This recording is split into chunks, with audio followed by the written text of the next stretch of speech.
శ్రీమద్భాగవతం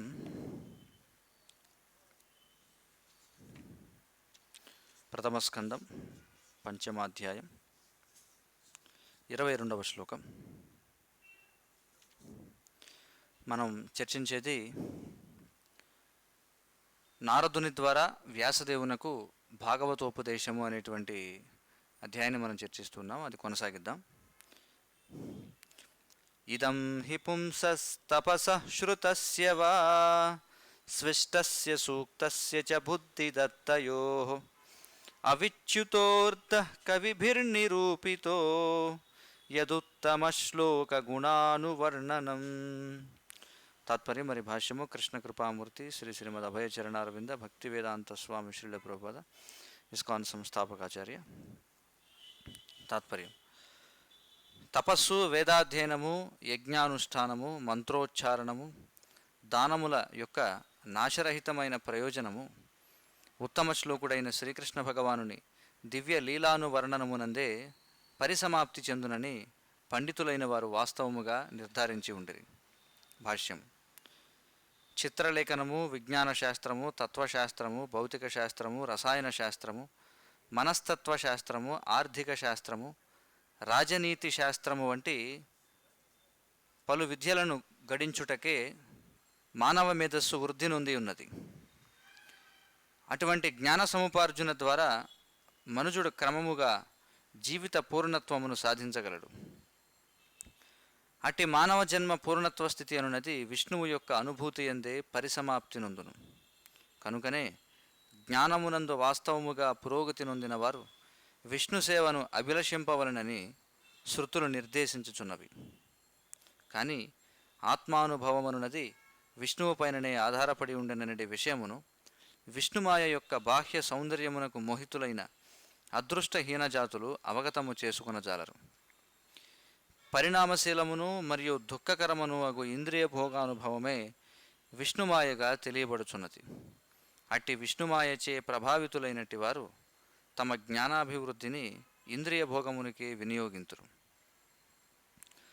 విశ్వమునందలి సమస్తము శ్రీకృష్ణ భగవానుని వివిధ శక్తుల నుండి ఉద్భవించినట్టుగా నారదముని వివరించి ఉన్నాడు. ఏలనన ఆ దేవదేవుడు సృజింపబడిన సమస్తము యొక్క కర్మలకు మరియు ఫలితములకు తన అచింత్య శక్తి ద్వారా కారణమై ఉన్నాడు. అట్టి సృష్టిలన్నీయును అతని శక్తి నుండియే ఉద్భవించి ఉన్నవి. అవి అతని యందే స్థితిని కలిగి అంత్యమున ఆ దేవదేవుని యందే లయింపగలవు. అనగా శ్రీకృష్ణ భగవానునకు అన్యమైనదేదీనూ లేదు. కానీ అదే సమయమున అతడు తాను సృజించిన వాటికి భిన్నుడై ఉన్నాడు. జ్ఞాన సముపార్జనను శ్రీకృష్ణ భగవానుని భక్తియుక్త సేవలో నిలిపినచో సమస్తము పూర్ణత్వమై భాషించగలదు. భగవానుని దివ్యనామము, యశస్సు, వైభవములాదివి భగవానునికి అభిన్నములు. కనుకనే చిత్రలేఖనము, విజ్ఞాన శాస్త్రము, తత్వశాస్త్రము, భౌతిక శాస్త్రము, రసాయన శాస్త్రము, మనస్తత్వశాస్త్రములు మరియు ఇతరములైన పలు జ్ఞానశాఖల విజ్ఞానము సంపూర్ణముగా శ్రీ కృష్ణ భగవానుని భక్తియుక్త సేవ యందే వినియోగింపబడవలనని ఋషులు మరియు భక్తులు ఉపదేశించుచున్నారు. కళా, చిత్రలేఖనము, సాహిత్యములాదివి ఆ దేవదేవుని సేవలో అత్యంత రమ్యముగా ఉపయోగింపవచ్చును. పలువురు కవులు, రచయితలు, సాహిత్యకారులు సాధారణముగా లౌకికమైన రచనల యందు నిమగ్నులై ఉందరు.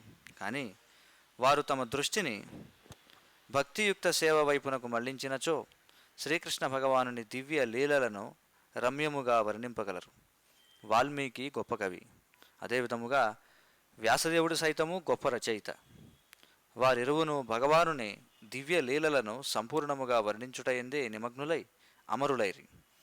అదేవిధముగా విజ్ఞాన శాస్త్రము మరియు తత్వశాస్త్రమును కూడా శ్రీకృష్ణ భగవానుని సేవయందే ఉపయోగపడవలను. ఇంద్రియ భోగార్థమై వనరించడి శుష్కమైన తత్వ సిద్ధాంతములచే వనగూడు ఫలము శూన్యమైనందున తత్వశాస్త్రమును మరియు విజ్ఞాన శాస్త్రమును శ్రీకృష్ణ భగవానుని యశస్సును సుస్థాపితము చేయుటకై వినియోగింపవలను. విద్యావంతులైన జనులు పరతత్వమును విజ్ఞాన శాస్త్రము ద్వారా అవగతము చేసుకొనగూరుచున్నందున ఉన్నత శాస్త్రజ్ఞుడైన వాడు శాస్త్రీయ పద్ధతిలో భగవానుని ఉనికిని నిరూపించుటకు తీవ్రయత్నము సలుపవలెను. అదే విధముగా తాత్విక కల్పనలు కూడా పరతత్వము సచేతనము మరియు శక్తిపూర్ణమని నిరూపించుటకై ఉపయోగపడవలెను. ఇతర జ్ఞాన విభాగములు కూడా ఇదే విధముగా శ్రీకృష్ణ భగవానుని భక్తియుక్త సేవలో సంపూర్ణముగా వినియోగింపబడవలెను. ఈ విషయమే భగవద్గీత యందును స్థిరీకరింపబడినది. దేవదేవుడైన శ్రీకృష్ణుని భక్తియుక్త సేవలో నియుక్తము కానట్టి జ్ఞానము అజ్ఞానముతో సమానము. భగవానుని దివ్యలీలలను సుస్థాపితము చేయుటయే ఉన్నత జ్ఞానము యొక్క నిజ ప్రయోజనమై ఉన్నది.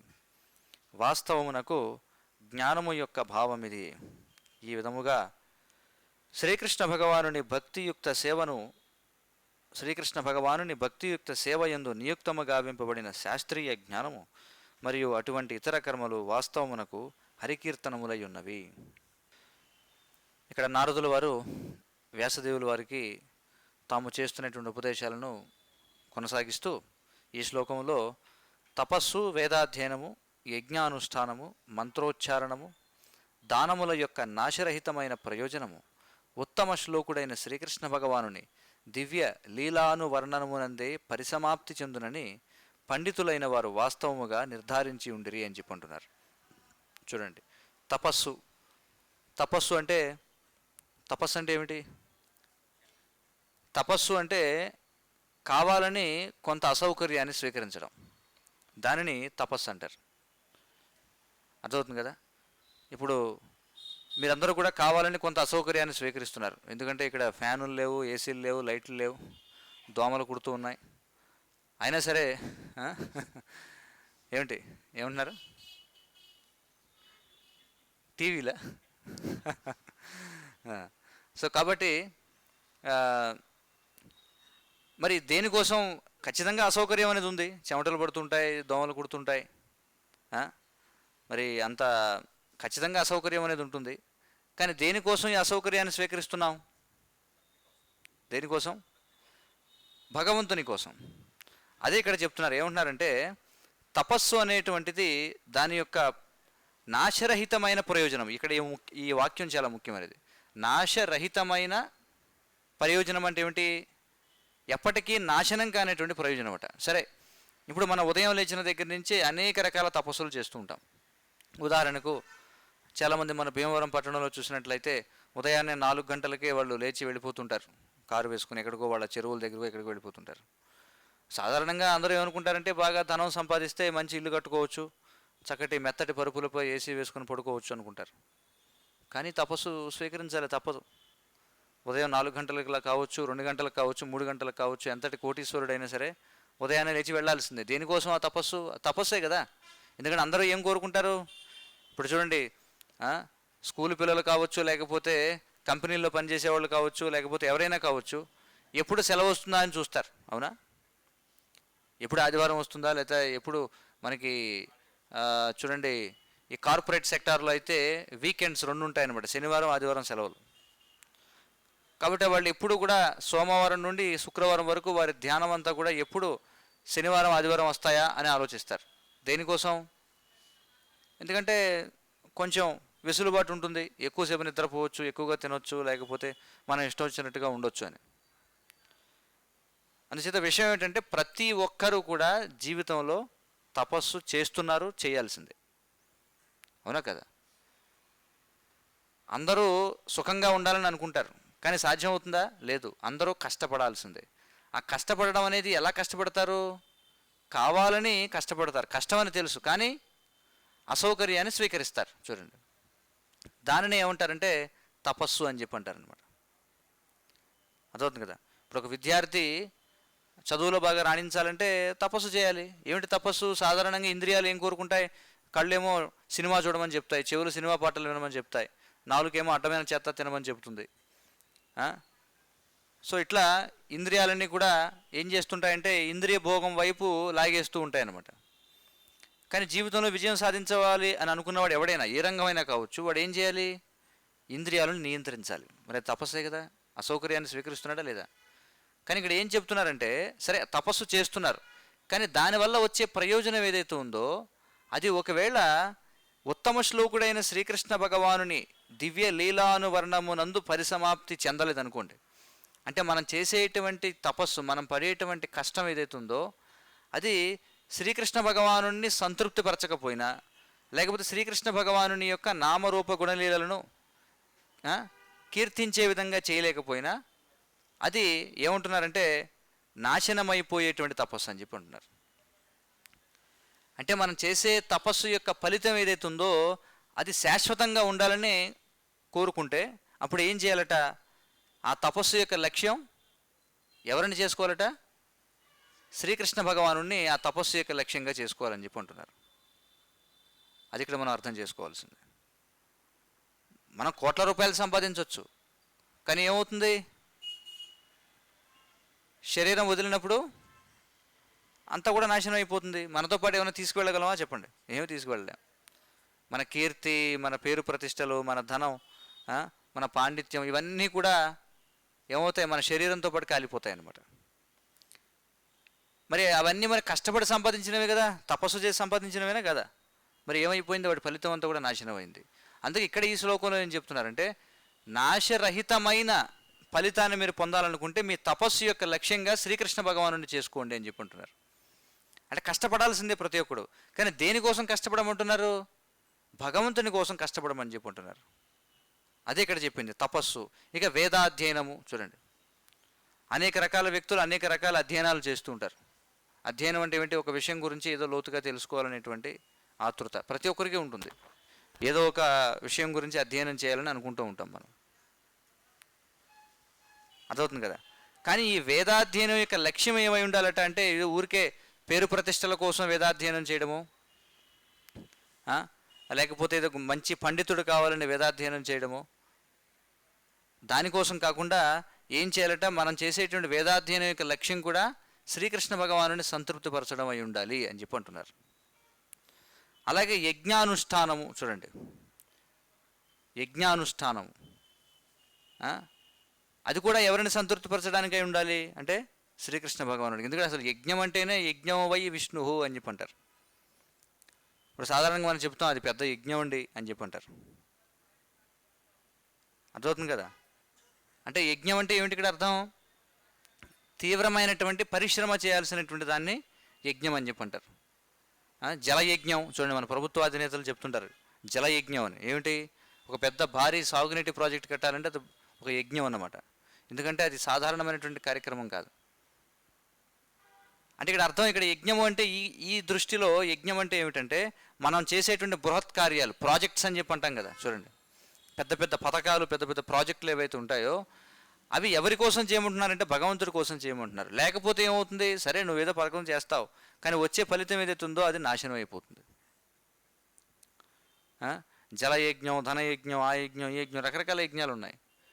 కానీ వాటి లక్ష్యం శ్రీకృష్ణుడు కాదనుకోండి, అప్పుడు వాటి ఫలితాలు కూడా నాశనం అయిపోతాయి. అలాగే మంత్రోచ్చారణము, దానములు చూడండి, దానగుణం ఉంటుంది చాలామందికి. కానీ ఆ దానం ఏ విధంగా ఉండాలంటే భగవంతుని కోసం దానం చేయాలి, కృష్ణుని సంతృప్తిపరిచే దానం చేయాలని చెప్పి అంటున్నారు. లేకపోతే ఏమవుతుంది? ఆ దానం కూడా నిరుపయోగం అయిపోతుంది. మనం ఈ ప్రపంచంలో చూడొచ్చు కదా, ఎంతోమంది చూడండి, ఉదాహరణకి మహాత్మా గాంధీ, ఆయన దేశం కోసం ఎంత తపస్సు చేశాడు ఆయన చెప్పండి. ఆయన దాదాపుగా ఒక సాధువుగా నివసించేవాడు. ఆయన చాలా గొప్ప తపస్సు చేశాడు. కానీ ఆయన చేసిన తపస్సు అంతా దేనికోసం అంటే భగవంతుడి కోసమా? కాదు. దేనికోసం? దేశం కోసం చేశాడు. కానీ ఏమైంది? ఎవరి కోసం ఆయన తపస్సు చేశాడో, ఎవరి కోసం ఆయన త్యాగం చేశాడో ఆ దేశ జనులకే ఆయనంటే ఇష్టం లేదు, వెంటనే కాల్చిపారేశారు. చూడండి ఏమైపోయింది తపస్సు చెప్పండి. దేశం రెండు ముక్కలైపోయింది. ఎవరు చెప్పిన మాట వినే పరిస్థితి లేదు. ఎవరైతే ఆయన వెనుకాల అనుచరులుగా తిరిగారో స్వతంత్రం రానంత వరకు వాళ్ళందరూ ఏం చేశారు? గాంధీని ఒక పావుగా వాడుకున్నారనమాట. ఎందుకంటే మనం చెప్తే ఎవరు వినరు. ఎందుకంటే మిగిలినటువంటి రాజకీయ నాయకులు చూడండి, వాళ్ళందరికీ చెడు అలవాట్లు ఉన్నాయి. మీకు తెలుసో లేదు నెహ్రూ గురించి, అక్రమ సంబంధాలు, లేకపోతే మద్యం, జోదం, వ్యభిచారం, మాంసాహారం అన్నీ ఉన్నాయి. కాబట్టి అలాంటి వాళ్ళు చెప్తే జనులు వినరు. జనులు ఎవరు చెప్తే వింటారంటే ఒక తపస్సు చేసేటువంటి వాడు, ఒక ఆదర్శనీయమైనటువంటి వాడు అంటే ఇష్టపడతారు. కాబట్టి వాళ్ళు కూడా ఏం చేశారంటే గాంధీని ఒక పావుగా వాడుకున్నారు. స్వతంత్రం వచ్చినంత వరకు ఆయనకు విధేయులుగా ఉన్నారు. ఎప్పుడైతే స్వతంత్రం వచ్చిందో, ఎందుకంటే దేశ జనులందరూ కూడా గాంధీ చెప్తే వింటారనమాట. కాబట్టి గాంధీ ఏమని ప్రచారం చేశారంటే ఈ స్వాతంత్ర్యోద్యమం అనేది ఏదో ఒక మోక్ష సాధన కోసం చేసే తపస్సులాగా ఆయన ప్రచారం చేశాడు. చూడండి చాలామంది ఏమనుకున్నారంటే అది ఒక ఆధ్యాత్మిక పోరాటం అనుకున్నారు తప్ప రాజకీయ పోరాటం అనుకోలే. అందుకే ఆ రోజుల్లో గాంధీ ఉన్న రోజుల్లో చాలా వరకు అందరూ పూజా మండపాల్లో గాంధీ ఫోటో పెట్టుకునేవారు చూడండి. ఇంకా కొంతమంది అయితే అతను భగవంతుడు అవతారం అని కూడా అనుకునేవారు ఆ రోజుల్లో. కానీ ఆయన చేసినటువంటి తపస్సు, ఆయన చేసినటువంటి కార్యం ఏదైతుందో అది భగవంతుడిని సంతృప్తిపరచడానికి కాకపోవడం వల్ల ఎవరూ సంతృప్తి చెందలేదు, కాల్చిపారేశారు చూడండి. ఇలాంటివి ఎన్నో ఉదాహరణలు చెప్పుకోవచ్చు. మన ఆంధ్ర ప్రాంతంలో చూస్తే పొట్టి శ్రీరాములు, ఆయన ఏం చేశాడు? నిరాహార దీక్ష చేసి ఆయన ప్రాణాలు అర్పించాడు. దేనికోసం? భాషా ప్రయుక్త రాష్ట్రాన్ని సృష్టించడం కోసం. తెలుగు వారందరినీ కూడా ఐక్యం చేయాలి. కొంత తెలుగు ప్రాంతం ఏమో మద్రాసుతో కలిసి ఉంది, తమిళనాడుతో. కొంత తెలుగు ప్రాంతం ఏమో ఈ నిజాముల పాలనలో ఉంది. కాబట్టి ఆ రెండు తెలుగు ప్రాంతాలని కలిపి ఒకే తెలుగు రాష్ట్రంగా చేయడానికి ఆయన ఎంత కష్టపడాడంటే జీవితాన్ని అర్పించాడు. అంతకంటే ఏం త్యాగం ఉంటుంది చెప్పండి. కానీ ఆ త్యాగ ఫలితం ఎన్నాళ్ళు ఉంది? ఏమైంది తర్వాత? మళ్ళీ విడిపోయింది. మరి ఇప్పుడు ఆయన చేసిన త్యాగం అంతా ఏమైపోయినట్టు చెప్పండి? ఖచ్చితంగా ఆయన చేసిన గొప్ప త్యాగం, అందులో సందేహం లేదు. గాంధీ చేసింది గొప్ప త్యాగం, సందేహం లేదు. కానీ చివరికి ఏమైంది? అది ఇక్కడ చెప్తున్నారు. నాశనం అయిపోయినటువంటి ప్రయోజనాలు అవన్నీ కూడా. ఇలా మీరు ప్రతి రంగంలో తీసుకోండి. అందుకే ఇక్కడ ఏమంటున్నారంటే ఇవన్నీ కూడా ఒకవేళ మీరు చేసే పని యొక్క ఫలితం శాశ్వతంగా ఉండాలి అంటే ఏం చేయాలి? మీరు చేసిన పని ఏదైతే ఉందో అది ఉత్తమ శ్లోకుడైన శ్రీకృష్ణ భగవానుని దివ్య లీలాను వర్ణనమునందే పరిసమాప్తి చెందును అని పండితులైన వారు చెప్తున్నారు. అంటే మనం చేసేటువంటి కార్యం అంతిమంగా శ్రీకృష్ణ భగవానుని దివ్య లీలాను వర్ణనంలో నిమగ్నం కావాలన్నమాట. అంటే భగవంతుడిని కీర్తింపజేయాలి. అప్పుడు అది అజరామరంగా ఉండిపోతుందన్నమాట. చూడండి, ఇది పండితులు చెప్పే విషయం అంటున్నారు. సరే, ఇక ఆ విషయాల గురించి పక్కన పెడితే మనం చూస్తే ఇక్కడ ప్రభుపాదులు వారు చెప్తున్నారు చిత్రలేఖనం అంటే పెయింటింగ్, అలాగే విజ్ఞాన శాస్త్రం అంటే సైన్స్, తత్వశాస్త్రం ఫిలాసఫీ, భౌతిక శాస్త్రం ఫిజిక్స్, రసాయన శాస్త్రం కెమిస్ట్రీ, మనస్తత్వ శాస్త్రం సైకాలజీ, ఆర్థిక శాస్త్రం ఎకనామిక్స్, రాజనీతి శాస్త్రం అంటే పొలిటికల్ సైన్స్, ఇలాంటి పలు విద్యలను గడించుటకే మానవ మేధస్సు వృద్ధి నొంది ఉన్నది. ఇప్పుడు నేను చెప్పిన చిట్టా ఏదైతే ఉందో పశువులు ఏమన్నా చేయగలవా ఇలాంటి పనులు చెప్పండి? ఎక్కడన్నా పశువులు చిత్రలేఖనం చేయడం చూసారా? పశువులు ఎక్కడ చిత్రలేఖనం చేయలేవు. మరి ఇలాంటివన్నీ కూడా చూస్తే విజ్ఞాన శాస్త్రం, సైన్సు, తత్వశాస్త్రం, భౌతిక శాస్త్రం ఇవన్నీ కూడా మనిషి మేధస్సు మాత్రమే వీటిని చేయగలదనమాట. మరి అటువంటి జ్ఞాన సముపార్జన ద్వారా మనుషుడు క్రమముగా జీవిత పూర్ణత్వమును సాధించగలడు. కాబట్టి మీరు ఏ రంగంలో అయినా ఉండొచ్చు, మీరు మంచి ఆర్టిస్ట్ అయి ఉండొచ్చు, కానీ మీ యొక్క ఆర్ట్ ఏదైతే ఉందో, మీ యొక్క చిత్రలేఖన కళ ఏదైతే ఉందో అది భగవంతుని కీర్తించడానికి ఉపయోగించండి. మీరు శ్రీల ప్రభుపాదుల వారి గ్రంథాల్లో మీరు చూస్తే ఎన్నో అద్భుతమైనటువంటి చిత్రపటాలు ఉంటాయి. మీరు చూడండి, ఏ పుస్తకమైనా తీసుకోండి. ఉదాహరణకు ఇదిగో ఇది శ్రీమద్ భాగవతం. ఇక్కడ చూడండి, ఇది ఎంత అద్భుతమైనటువంటి చిత్రపటం. ఇది చూస్తున్నారు కదా. ఇలాంటివి ఎన్నో ఉన్నాయి మీరు గ్రంథాల్లో చూస్తే. వీటిని చాలామంది ఏమన్నారంటే విండోస్ ఆఫ్ స్పిరిచువల్ వరల్డ్ అని చెప్పన్నారు. అంటే వీటిని చూడడం ద్వారా ఆధ్యాత్మిక ప్రపంచం ఎలా ఉంటుందో మనకు ఒక అవగాహన వస్తుందన్నమాట. ఆధ్యాత్మిక ప్రపంచానికి గవాక్షాలు అని చెప్పి అంటారు వీటిని, అంటే కిటికీలు అన్నమాట. అర్థమవుతుంది కదా. మరి ఇవి వేసిన వాళ్ళు ఎవరు? ఇవి వేసిన వాళ్ళు భారతీయులు కాదు. ఎవరు వేశారు వీటిని? పాశ్చాత్యులు, అది కూడా హిప్పీలు. చూడండి, శ్రీల ప్రభుపాదుల వారు ఆయన 1965లో పాశ్చాత్య దేశాలకు వెళ్ళినప్పుడు అక్కడ హిప్పీలు ఎవరైతే ఆయనకు ఆకర్షింపబడిన వాళ్ళు ఎవరైతే ఉన్నారో శ్రీల ప్రభుపాదుల వారు ఏం చేశారంటే ఎవరికి ఏ కళ ఉందో తెలుసుకొని దాన్ని కృష్ణుడి సేవలో వినియోగించమని చెప్పేవారు. అయితే కొంతమంది ఈ చిత్రలేఖనం అంటే ఇష్టపడిన వాళ్ళు కొంతమంది ఉన్నారు. వాళ్ళు అంతకుముందు ఏవో పిచ్చి పిచ్చి గీతలు గీస్తూ ఉండేవారు అనమాట. చూడండి, ఇప్పటికీ మీరు చూడండి, భారతదేశంలో ఏదో ఆర్ట్ ఫెస్టివల్స్ అని చెప్పి అంటుంటారు. మీరు ఎప్పుడైనా గమనించారా? Art festivals. అందులోకి వెళ్ళి చూస్తే వాళ్ళు చేసే చిత్రాలన్నీ కూడా ఏదో పిచ్చి గీతలు గీసినట్టు ఉంటాయి. అంటే కనీసం ఆధ్యాత్మికంగా అవగాహన ఉన్నవాడికి అసలు దాంట్లో ఏ అర్థం ఉండదు. ఏదో 4 స్ట్రోక్స్ అంటారు వాటిని, ఇలా అటు ఇటు పాముతాడు, దానికి ఏదో పెద్ద అవార్డు ఇస్తారు. చూడండి, మీరు గమనించారు ఎప్పుడన్నా? అసలు అందులో ఏం కళ ఉంది, అది ఏ విధంగా చూసినా అందులో ఏం అర్థం కనిపించదు. మరి వాళ్ళందరూ దాన్ని చూసి అద్భుతమైనటువంటిది ఇది, అది ఇది అని చెప్పి అంటుంటారు. మరి వాళ్ళ దృష్టి ఏమిటో మనకు అర్థం కాదు. అదవుతుంది కదా. కానీ అలాంటి వాటి వల్ల ఏం ప్రయోజనం లేదు.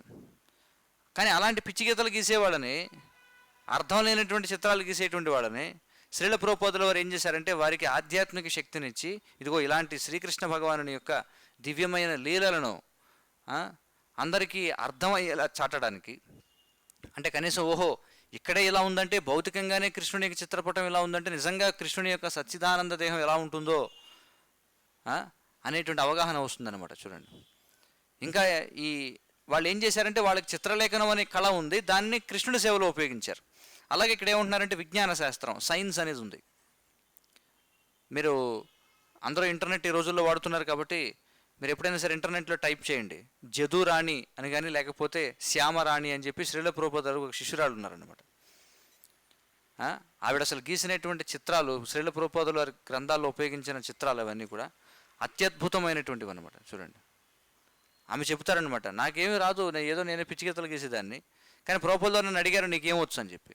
ఏమొచ్చు అంటే నేను చిత్రలేఖనం చేస్తానని చెప్పాను. అయితే సరే, అయితే నేను చెప్తాను, నేను చెప్పిన వివరణను బట్టి ఒక కృష్ణునికి చిత్రపటాన్ని గీయమని చెప్తారు ప్రభుపాదుల వారు. ఆ విధంగా మొత్తం అన్నీ కూడా మనం చూస్తే ఇప్పుడు అంతర్జాతీయ కృష్ణ చైతన్య సంఘంలో ఉన్నటువంటి ఎన్నో చిత్రలేఖనాలు, ఇంకా బీబీటీ అంటే భక్తి వేదాంత బుక్ ట్రస్ట్, ఈ గ్రంథాల్లో ఉపయోగించినటువంటి చిత్రాలన్నీ కూడా వాళ్ళు గీసినవే. అలాగే ఈ సైన్స్ అనేది ఉంది, విజ్ఞాన శాస్త్రం. చూడండి, సైన్స్ అనేది ఇప్పుడు దేనికోసం ఉపయోగిస్తున్నారు అంటే భగవంతుడు లేడని నిరూపించడానికి సైన్స్ వాడుతున్నారు.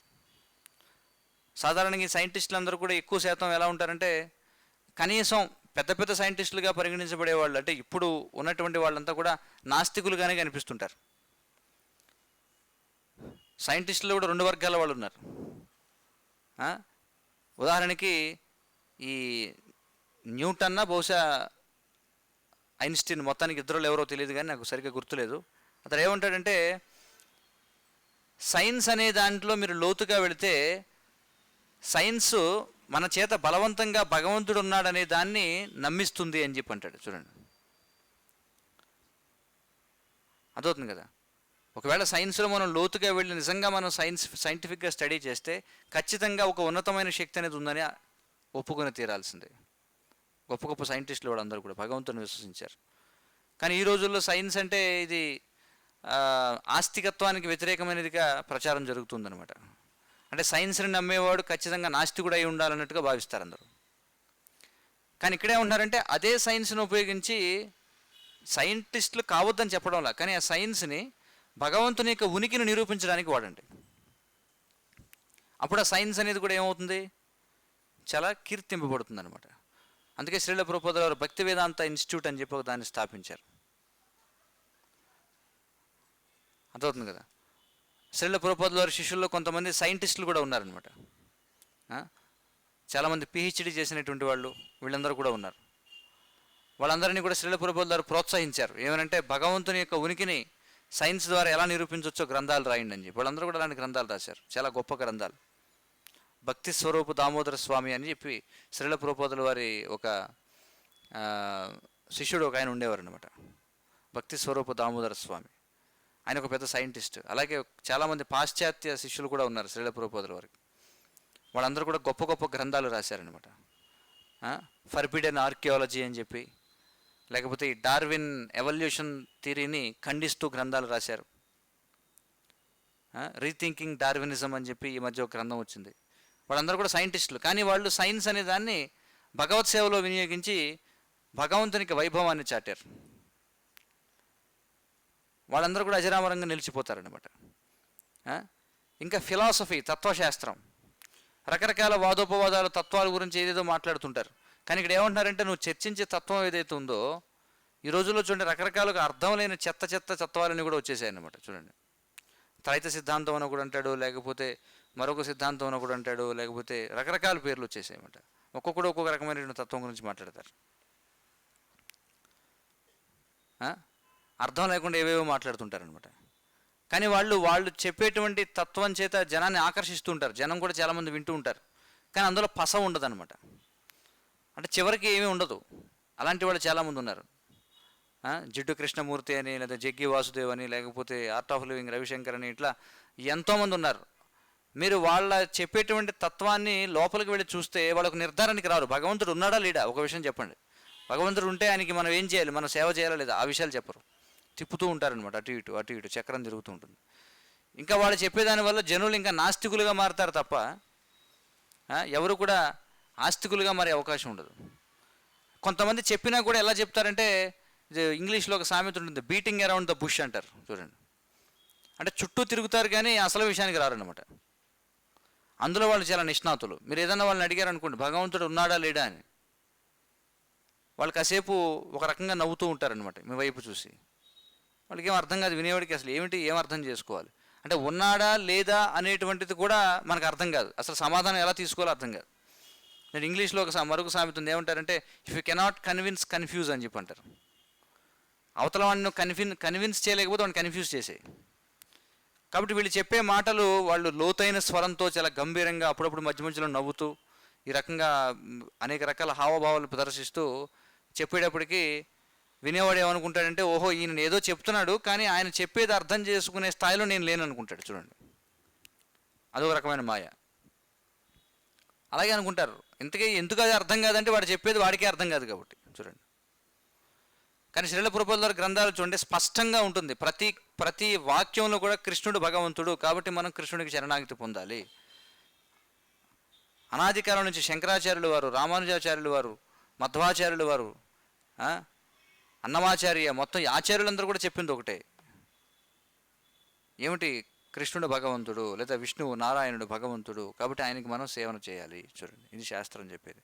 కాబట్టి అందుకే ఒకవేళ మీరు తాత్వికులు అయితే మీ తత్వాన్ని ఊరికే అటు ఇటు తిప్పడం కాకుండా, జనాన్ని అయోమయంలోకి నెట్టడం కాకుండా, లేకపోతే జనాన్ని అర్థమైందో అర్థం కాదో తెలియనటువంటి స్థితిలోకి తీసుకువెళ్ళడం కాకుండా, మీ యొక్క తాత్వికతను భగవంతుని యొక్క ఉనికిని నిరూపించడానికి, భగవంతుని యొక్క పరతత్వ వైభవాన్ని తెలియజేయడానికి వివరించమని చెప్పి అంటున్నారు. ఇంకేం చెప్పారు, భౌతిక శాస్త్రం ఫిజిక్స్ అనేది ఉంది, ఇంకా రసాయన శాస్త్రం ఉంది, మనస్తత్వ శాస్త్రం సైకాలజీ ఉంది, ఎకనామిక్స్ ఉంది, పాలిటిక్స్ ఉంది. ఇవన్నిటినీ కూడా భగవంతుని యొక్క సేవలో వినియోగించవచ్చు.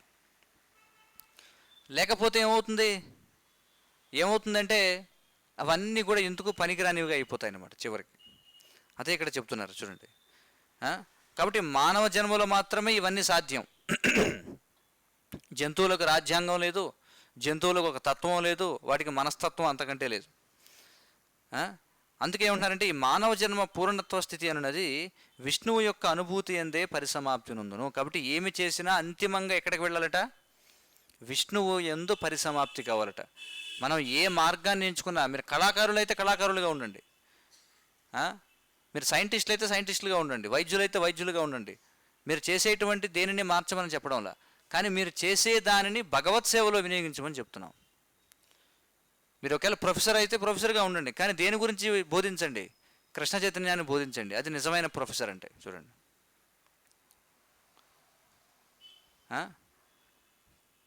కాబట్టి ఆ విధంగా ప్రతి రంగంలో ఎవరికి ఏ కళ ఉంటే, ఎవరికి ఏ టాలెంట్ ఉంటే, ఎవరికి ఏ నైపుణ్యం ఉంటే అవన్నిటిని కూడా మనం భగవత్ సేవలో వినియోగించాలి. చాలాసార్లు అందరూ ఏమనుకుంటారంటే భక్తి అంటే, కృష్ణ చైతన్యం అంటే అన్నీ వదిలేసి ఏదో భజన చేసుకోవడం అనుకుంటారు. కాదు, కృష్ణ చైతన్యం భక్తి అంటే ఇంకా ఎక్కువగా పని చేయడం. ఎందుకంటే భగవంతుని యొక్క అంశాలుగా మనందరికీ ఏదో ఒక అచింత్య శక్తి ఉంటుంది. చూడండి, అచింత్య శక్తి అంటే మన చింతనకు అందనటువంటి ఇన్కన్సీవబుల్ పొటెన్సీస్ అనేవి ఉంటాయి. అంటే భగవంతునికి శక్తులు మనకు అర్థం కావు అసలు ఎలా పనిచేస్తాయో. మరి ఆయన యొక్క అంశాలుగా మనకు కూడా కొన్ని అచింత్యమైన శక్తులు ఉంటాయి. ఒక్కొక్కడికి ఒక్కొక్క టాలెంట్ ఉంటుంది ఖచ్చితంగా. అంటే మనం చూసి అనుకుంటా, అబ్బాయి ఎలా చేస్తారండి ఆ పని, భలే చేస్తారండి ఆయన, ఎలా చేస్తాడో అర్థం కాదు. అలా ప్రతి ఒక్కడు ఏదో ఒకటి చేయగలడు మనం చూస్తే, అర్థవుతుంది కదా, రకరకాల నైపుణ్యాలు ఉంటాయి. కాబట్టి ఇక్కడ ఏం చెప్తున్నారంటే ఆ అచింత్య శక్తి ఏదైతే ఉందో ప్రతి ఒక్కరికి కూడా దానిని భగవత్ సేవలో వినియోగించండి. లేకపోతే ఏమవుతాయంటే అవన్నీ కూడా సున్నాలుగా ఉండిపోతాయి అన్నమాట. చూడండి, శ్రీల ప్రభుపాదుల వారు ఉదాహరణ చెప్తారు, మనకున్నటువంటి కళలు, మనకున్నటువంటి నైపుణ్యాలన్నీ కూడా సున్నాలు లాంటివి అన్నమాట. మనకి 100 సున్నాలు ఉండొచ్చు మన పక్కన, అంటే మనలో ఒక 1000 రకాల నైపుణ్యాలు ఉండొచ్చు, కానీ అవన్నీ కూడా 1000 సున్నాలు వంటివే. ఎవరన్నా అన్నారనుకోండి నా దగ్గర 1000 సున్నాలు ఉన్నాయండి, ఏమన్నా అర్థం ఉంటుందో దానికి? ఏం అర్థం ఉండదు. 1,00,000 సున్నాలు ఉండొచ్చు మీ దగ్గర, కానీ ఎప్పుడు వాటికి విలువ అంటే ముందు 1 అనేది ఉండాలి. 1 లేకపోతే ఏమవుతుంది? ఒకటి లేకపోతే విలువ లేదు. ఎంత అంటే 1,00,000 సున్నాలు, ఏమిటి ప్రయోజనం? ఒకటి ఉందా? ఒకటి లేదు. ఆ ఒకటి ఎక్కడ ఉండాలి? మొదట ఉండాలి. అర్థమవుతుంది కదా? కాబట్టి ఒకటి లేని 1,00,000 సున్నాల కంటే ఒకటి ఉన్న ఒక సున్నా మేలు. చూడండి, ఒకటికి ఒకటే కళ ఉంది, కానీ దాన్ని కృష్ణుడి సేవలో ఉపయోగిస్తున్నాడు, వాడు విజయం సాధిస్తాడు జీవితంలో. ఒకడికి 1,00,000 రకాల నైపుణ్యాలు ఉన్నాయి, కానీ భగవత్ చైతన్యం లేదు, వాటి వల్ల వృధా. మీకు ఎవరైనా చెక్ ఇచ్చారనుకోండి, చెక్ ఇచ్చినప్పుడు ఒక 100 సున్నాలు వేస్తాడు, ఒకటే వేయకుండా ఇస్తాడు, తీసుకొని వెళ్ళి డబ్బులు తీసుకొని అంటాడు. ఏం చేసుకుంటారు దాన్ని తీసుకెళ్ళి? ప్రయోజనం లేదు. ఏదైనా 2 సున్నాలు వేసి ఏదైనా ఒకటి వేసాడు అనుకోండి, అప్పుడు దాని విలువ ఉంటుందన్నమాట. కాబట్టి అందుకే ఇక్కడ ఏమంటున్నారంటే, ఇలాంటివన్నీ కూడా ఇప్పుడు చూడండి, ఊకదంపుడు అని చెప్పి అంటారు. ఊకదంపుడు అంటే ఏమిటి? ఊకన దంచితే ఏం వస్తుంది చెప్పండి? ఒడ్లు దంచితే బియ్యం వస్తుందన్నమాట, ఊక దంచితే ఏమి రాదు. కాబట్టి భగవత్ సేవలో ఉపయోగపడినటువంటి తత్వాలు కావచ్చు, ఏమైనా కానివ్వండి, అవన్నీ కూడా ఊకన దంచడం లాంటిది అన్నమాట. చివరికి ఏమి ప్రయోజనం ఉండదు, చేతులు నొప్పెట్టాలి అంతే, అంతమించి ఏం కాదు. అందుచేత ఇక్కడ ఏమంటున్నారంటే, కనుకనే జ్ఞానమునందు వాస్తవముగా పురోగతి నొందినవారు, అంటే తెలివైన వాళ్ళు ఎవరైతున్నారో, విష్ణు సేవను అభిలషింపవలనని శృతులు నిర్దేశించుచున్నవి. తెలివైన వారు ఏం చేయాలంటే భగవత్ సేవ గురించి ఆలోచించాలట. మీ దగ్గర ధనం ఉందా? ధనం ఉంటే మంచి మందిరం కట్టండి భగవంతునికి. మీ దగ్గర భూమి ఉందా? భూమి ఉంటే భగవంతుడికి అనేక రకాల ఫలపుష్పాదులు పండించండి. మీ దగ్గర నిర్మాణ నైపుణ్యం ఉందా? భగవంతుడి కోసం చక్కటి ఒక మందిరాన్ని, ఒక ఆశ్రమాన్ని నిర్మించండి. లేకపోతే మీ దగ్గర వాక్శక్తి ఉందా? మీ దగ్గర వాగ్దాటి ఉంటే భగవంతునికి వైభవాన్ని కీర్తించండి. లేకపోతే మీకు అనేక రకాల ఎంతోమంది పెద్ద పెద్ద వ్యక్తులతో సంబంధాలు ఉన్నాయా? వాళ్ళందరినీ భక్తులుగా మార్చడానికి ప్రయత్నం చేయండి. లేదా మీరు రాజకీయ నాయకులా, మీరు పాలకులా, అయితే మీరు ఎవరిని పాలిస్తున్నారో వారికి భగవత్ చైతన్యాన్ని అందించండి. ఆ విధంగా మీరు అందరూ కూడా కీర్తిని గడించండి. అది ఇక్కడ చెప్పేటువంటి విషయం. కానీ ఆత్మానుభవం అనున్నది విష్ణువు పైననే ఆధారపడి ఉండిననే విషయమును విష్ణుమాయ యొక్క బాహ్య సౌందర్యమునకు మోహితులైన అదృష్ట హీనజాతులు అవగతము చేసుకున్న జాలరు. చూడండి, అంటే ఆధ్యాత్మికత గురించి మాట్లాడతారు, కానీ అందులో భగవంతుడితో సంబంధం గురించి ఏమి మాట్లాడరు అన్నమాట. చూడండి, భగవంతుని గురించి మాట్లాడనటువంటి ఆధ్యాత్మికత ప్రయోజనం లేనటువంటిది అనమాట. కాబట్టి ఈ రోజుల్లో ఆధ్యాత్మికత పేరుతో ఎన్నో రకరకాల సమాజాలు, ఎన్నో రకరకాల సంఘాలు ప్రారంభం అయ్యాయి, కానీ ఎందులో కూడా నిజానికి ఆధ్యాత్మికత ఉండదు. ఎందుకంటే ఆధ్యాత్మికత అంటే భగవంతుడి గురించి మాట్లాడాలి, ముందు భగవంతుడు ఎవరో చెప్పాలి, భగవంతుని యొక్క నామరూప గుణలీలల యొక్క కీర్తన జరగాలి, అప్పుడు అది ఆధ్యాత్మికత. అంటే అవేవీ లేకపోతే అది ఆధ్యాత్మికత కాదు. మీరు ఆత్మ గురించి మాట్లాడండి, కొంతమంది ఏవో రకరకాలు మాట్లాడుతుంటారు, యోగ నిద్ర గురించి మాట్లాడతారు, లేకపోతే టెలిపతి అని చెప్పి ఎక్కడో యూరోప్లో ఉన్నవాడి మనసుని ఇక్కడి నుంచి ఎలా నియంత్రించాలి, ఇలాంటివి మాట్లాడుతుంటారు. లేకపోతే ఏదో స్వప్నంలో ఎక్కడికో ప్రయాణం గురించి మాట్లాడతారు, లేకపోతే ఏదో నక్షత్రమిత్రులు అని చెప్పి ఏదో మాట్లాడుతుంటారు, ఏదో ఇక్కడ అంతరిక్షంలో వేరే లోకాల్లో ఉన్నటువంటి ఆత్మబంధువులతో మేము ఏదో సంబంధాన్ని ఏర్పాటు చేసుకుంటున్నామని ఇలాంటివన్నీ మాట్లాడుతుంటారు. ఇదంతా వినడానికి ఆధ్యాత్మికతగానే అనిపిస్తుంది, కానీ అందులో ఏమన్నా ఉందా అంటే ఏమీ లేదు అందులో. చూడండి, కాబట్టి ఆధ్యాత్మికత అంటే ఖచ్చితంగా భగవత్ సంబంధాన్ని తెలియజేసేటువంటిది అయి ఉండాలి, లేకపోతే అది ఆధ్యాత్మికత కాదు, అది సమయం వృధా అన్నమాట. కాబట్టి మీరే పరీక్షించండి, ఈరోజు సమాజంలో ఉన్నటువంటి నామమాత్రపు ఆధ్యాత్మిక సంఘాలలో ఎన్ని వాస్తవంగా భగవంతుడి గురించి, భగవత్ సేవ గురించి, భగవంతునితో సంబంధాన్ని ఏర్పాటు చేసుకోవడం గురించి, శరణాగతి గురించి ఎవరు మాట్లాడుతున్నారు? అదే ఇక్కడ చెప్తున్నారనమాట. వాళ్ళంతా ఏం చేస్తారంటే విష్ణువు యొక్క బాహ్య మాయ చేత ఆవరించబడడం చేత వాళ్ళు తెలుసుకోలేరని చెప్పుంటున్నారు. పరిణామశీలమును మరియు దుఃఖకరమును అగు ఇంద్రియ భోగానుభవమే విష్ణుమాయగా తెలియబడుచున్నది. చూడండి, విష్ణుమాయ అంటే ఏమిటంటే ఇంద్రియ భోగమే విష్ణుమాయ అని చెప్పుంటున్నారు. అట్టి విష్ణుమాయ చే ప్రభావితులైనట్టి వారు తమ జ్ఞానాభివృద్ధిని ఇంద్రియ భోగమునకే వినియోగించరు. చూడండి, ఇది ఎలాంటిదంటే చూడండి, బాగా చదివాడు, ఏం చేశాడు? పెద్ద సైంటిస్ట్ అయ్యాడు. సైంటిస్ట్ అయ్యి ఏం చేశాడు? యాటమ్ బాంబు కనిపెట్టాడు. చూడండి, యాటమ్ బాంబు అనేది దేనికి ఉపయోగపడుతుంది? ప్రాణం పోయడానికా, ప్రాణం తీయడానికా? ప్రాణం తీయడానికి. కానీ యాటమ్ బాంబు సృష్టించిన వాడికి నోబెల్ బహుమతి ఇచ్చారు. దేనికి నోబెల్ బహుమతి?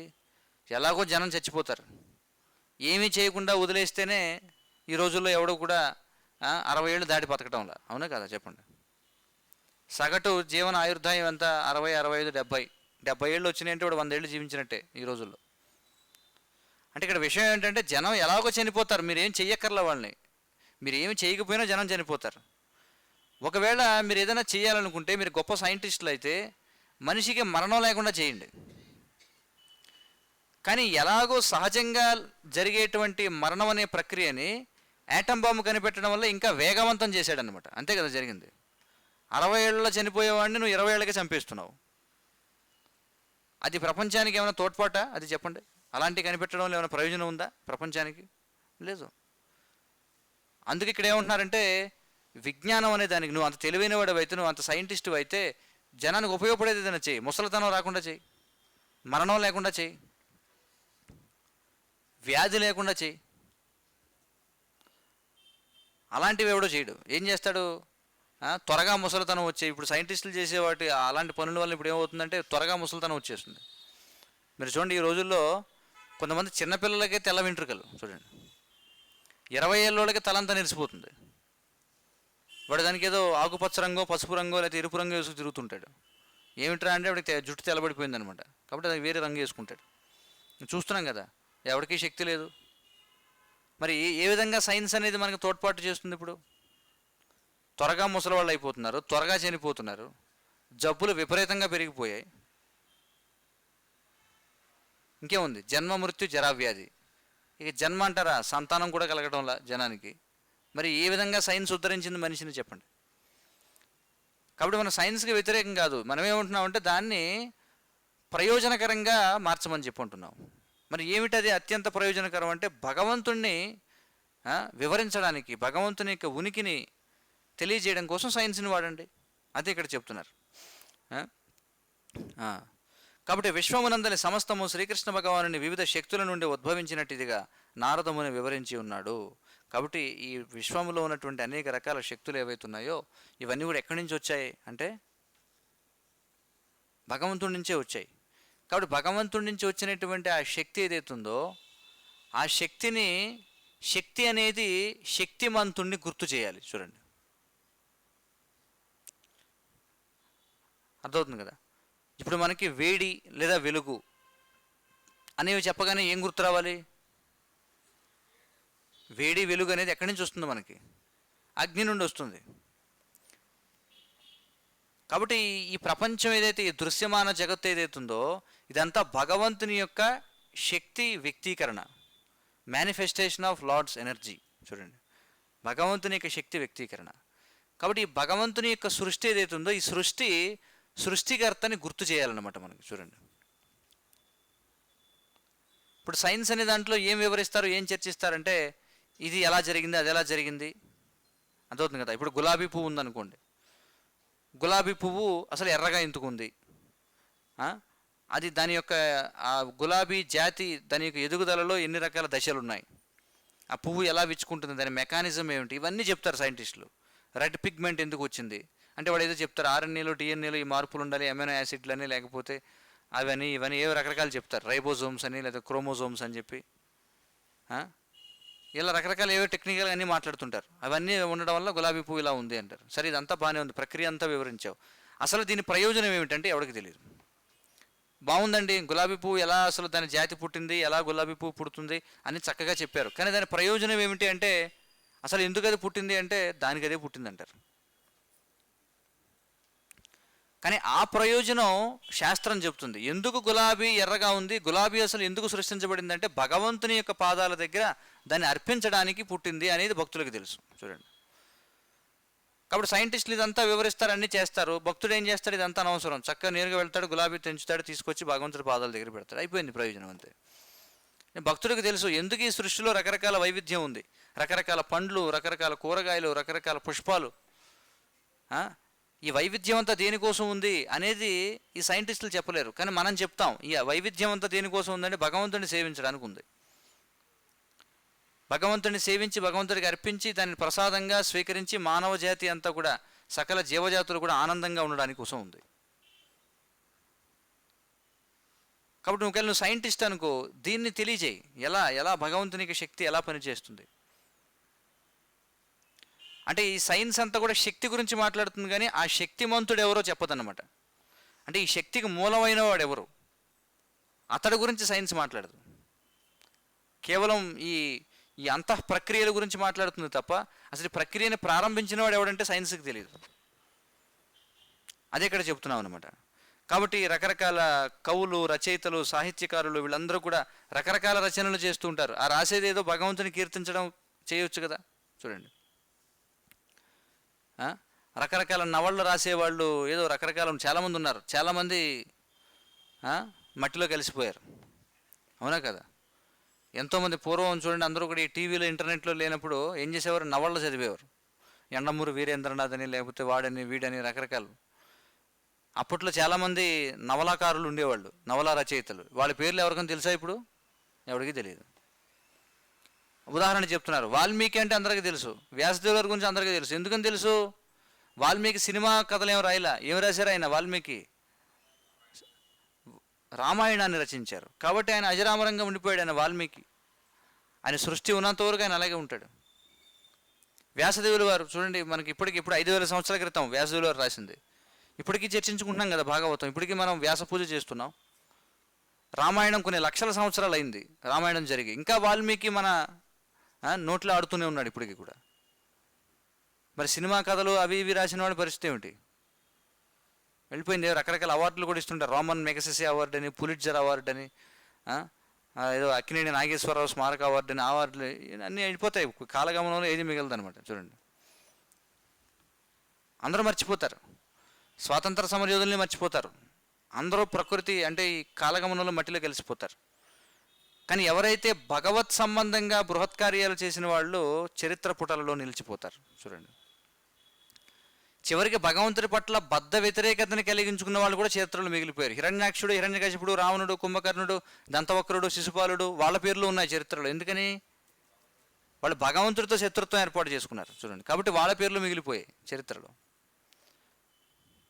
అందుకే ఇక్కడ ఏమంటున్నారంటే, జీవితంలో మనం చేసేటువంటిది ఏదైనా సరే, మన శాస్త్రజ్ఞులు కావచ్చు, తత్వజ్ఞులు కావచ్చు, రచయితలు కావచ్చు, చిత్రలేఖనం కావచ్చు, ఏదైనా కానివ్వండి, మనం చేసేటువంటి పని విజయం సాధించాలి అంటే అది దేనికోసం ఉపయోగపడాలంటే శ్రీకృష్ణ భగవానుని దివ్య లీలాను వర్ణనముకై అది ఉపయోగపడాలి. ఎందుకు ఈ మాట చెప్తున్నారు వ్యాసదేవులు వారు అంటే, నాయనా వ్యాస, నారదుల వారు చెప్తున్నారు వ్యాసదేవునికి.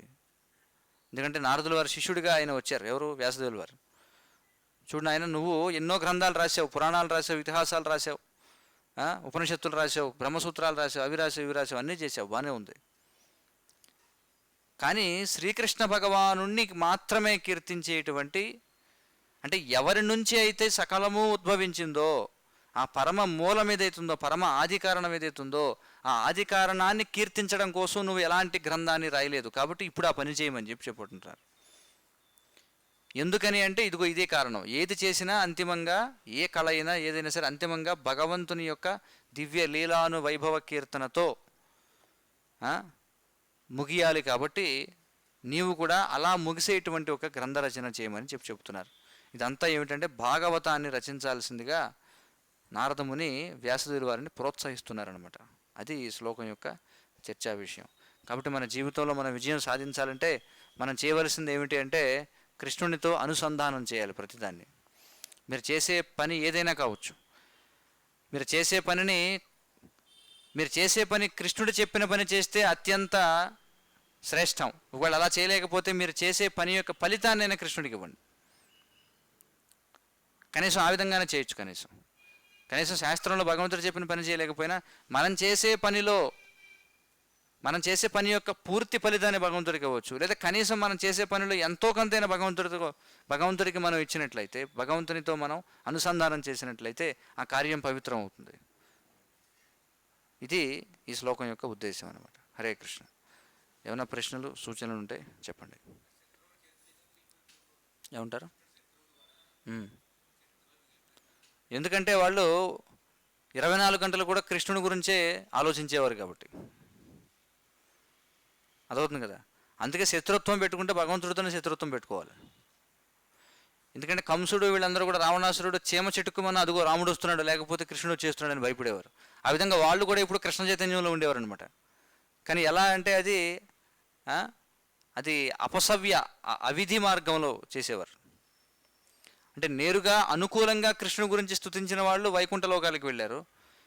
కృష్ణుడి పట్ల శత్రుత్వ భావంతో కృష్ణ చైతన్యంలో ఉన్న వాళ్ళందరూ కూడా బ్రహ్మజ్యోతిని చేరుకున్నారు. మొత్తానికి ఇద్దరికి మోక్షం కలిగింది. చూడండి, అది భగవంతునికి వైభవం అంటే. భగవంతుణ్ణి ఏ కోరికతో, ఏ చైతన్యంతో, ఎలాంటి ఉద్దేశంతో ఆశ్రయించినా మనం పవిత్రులం అవుతాం అన్నమాట. ఎలాగంటే అగ్ని ఉంది, అగ్ని దగ్గరికి మీరు ఏ ఉద్దేశంతో వెళ్ళినా కాలుతుంది. అది చిన్నపిల్లవాడు వేలు పెట్టినా కాలుతుంది, పెద్దవాడు వేలు పెట్టినా కాలుతుంది, తెలిసి వేలు పెట్టినా కాలుతుంది, తెలియక వేలు పెట్టినా కాలుతుంది, ఎవడ వేలు పెట్టినా అది కాల్చి తీరుతుంది అనమాట. కాబట్టి కృష్ణుడు కూడా అందుకే అని చెప్తారు కృష్ణ సూర్య సమ అని చెప్పి.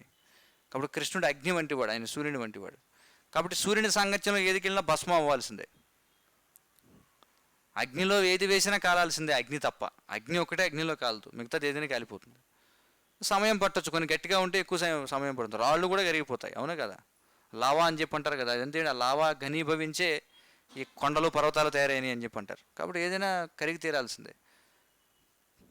అందుచేత అయితే మంచి మార్గం, ఉన్నతమైన మార్గం ఏంటంటే సక్రమంగా, విధిపూర్వకంగా, అనుకూలంగా కృష్ణ చైతన్యంలో ఉండడం.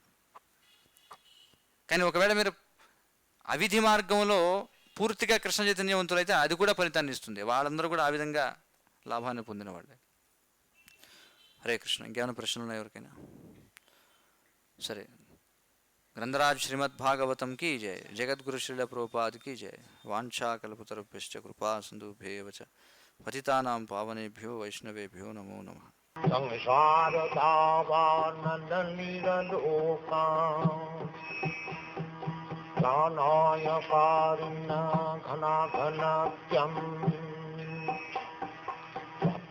सकलनगुणार्णवश वन्दे गुरश्रीचरणारविन्दम्.